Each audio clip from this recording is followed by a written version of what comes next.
8 травня цього року, приблизно опівдні, на території Куп'янського району пройшла колона техніки внутрішніх військ України.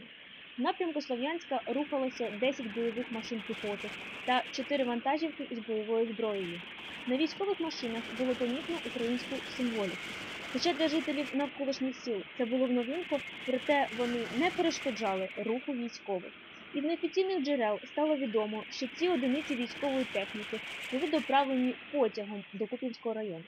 До речі, за день до цього, тобто 7 травня цього року, лише за 10 кілометрів від місця події в селі Богославка Борівського району місцеві мешканці стали свідками того, як близько 15 бойових машин піхоти та 2 вертоліти було розвантажено із щойно прибулого вантажного потягу.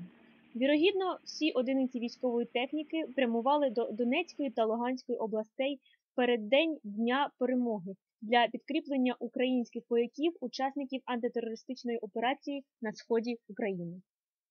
Пасенко Аліна, ЛЖ-21.